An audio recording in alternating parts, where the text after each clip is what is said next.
I just wanted to start by saying thank you for being flexible and accommodating and allowing me to record my presentation for us all for this final class. I am traveling to visit my cousin. He graduated high school. We're having a graduation party for him, and I'm very excited to go and see him, but I still wanted to participate in this.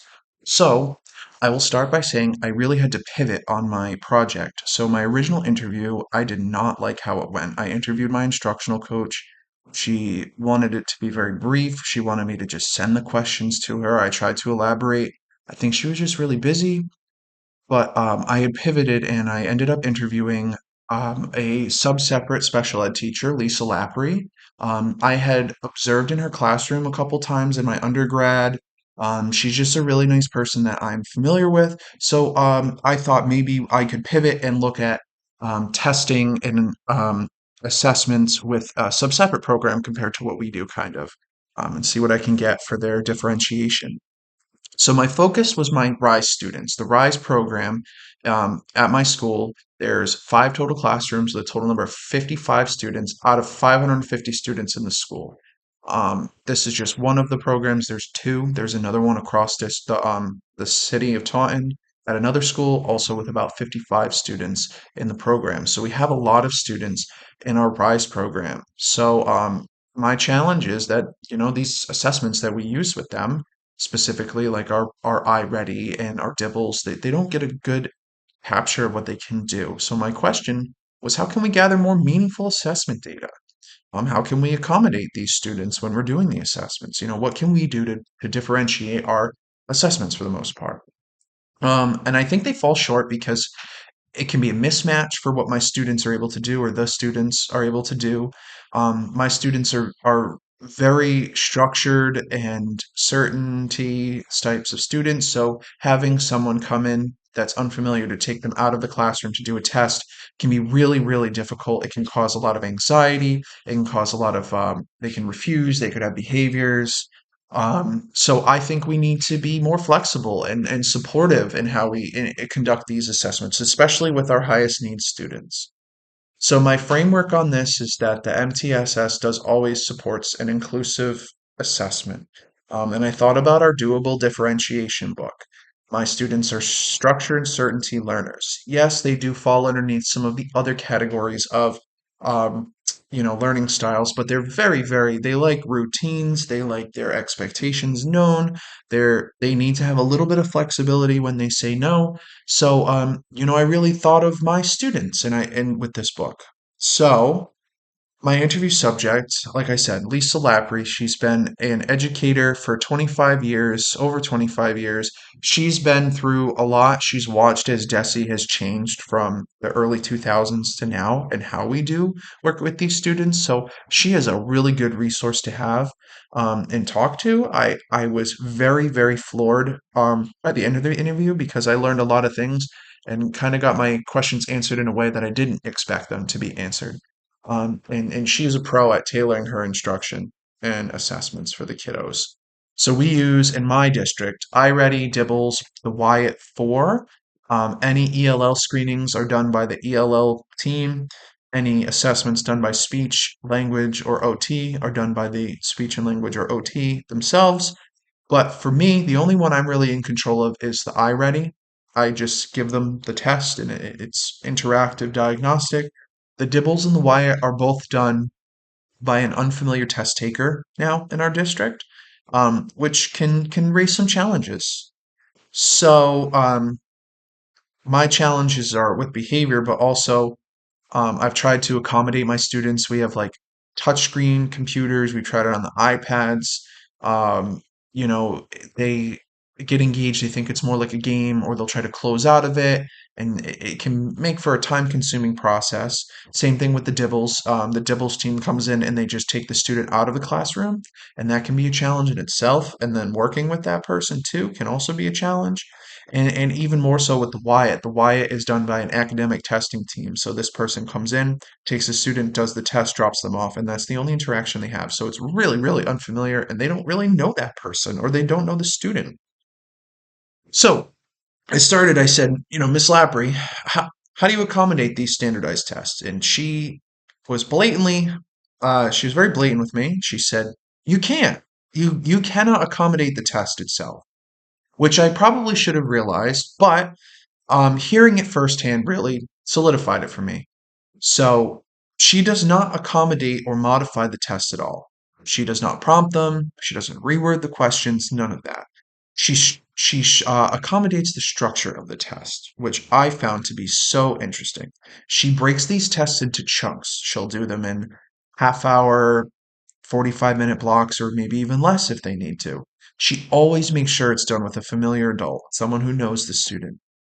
She previews the tests leading up to it, which I think is huge. She previews it. She'll give them practice examples. She'll pull them to the side for a minute and make sure that they understand what is going to happen.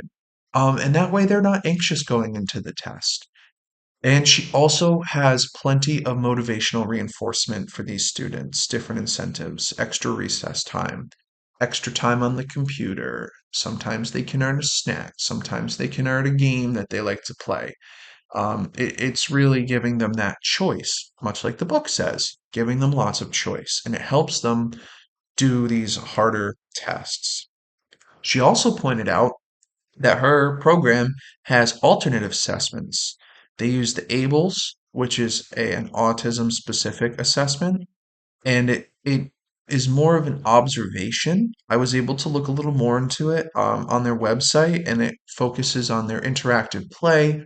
It focuses on their engagement with others, their awareness of others, how they can advocate, how can they advocate for themselves, um, and it just encompasses autism a lot better than the why it does, while still getting meaningful data for the students to see progress being made. She pointed out some of the tools she uses, similar to our iReady. She uses Star 360 for math and reading. But one thing that she does is she's had a lot of training with it. So she knows how to go in and review the data collected. She goes in bi-weekly and she makes sure that her lessons have um, actually stuck with the students and they're progressing. If she sees that they're kind of stagnant or they've gone down, she'll rework her lessons for the following week and review and to see that there is progress being made. She also uses Lexia daily for phonics instruction. She's also Wilson certified and does a lot with phonics instruction. And as an added component, she uses the Fontes and Pinnell as another on top of it assessment to look at reading fluency and comprehension ability of these students. So she has some more tests in her pocket that allow her to get more meaningful data, which is interesting to me. I didn't realize that there were other tests out there. And she actively supports all the learning styles in her classroom. Much like the book Doable Differentiation says, she provides them with choice, and this can be in how they do their things with graphic organizers. She also provides them with checklists so they are aware of every single thing that's going to happen next. She gives timers, transition warnings, and then specifically as her output options, which is where I had learned with my tiered lesson plan. I learned from her a few years ago. That's how you kind of want to go about your outcome, your content outcome. So she's really strong with that. She gives them options to scribe their responses, type their responses, draw it, write it, act it out, sing it. She doesn't care as long as they're showing that they learned something. She says it's awesome, which I would love to do more of with my students.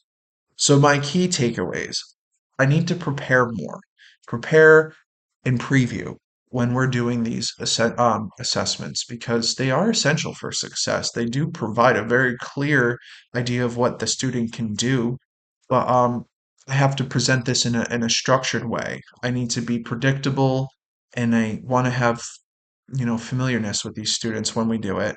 And another huge highlight, she said, is to focus on consistent growth over the speed of the growth. She highlighted that some of her best learning doesn't happen until March. That's when her expectations are known. That's when the students understand the daily routines and she feels like they're finally really learning. So she said, be patient with their students. It's okay if they're not making giant jumps, as long as they're still growing over time. And we also came to the conclusion that teachers really need a deeper training in how to interpret this data and what to do with this data and how to formulate the assessments, like the computer assessments, how to make it so that the students can access it a little bit better.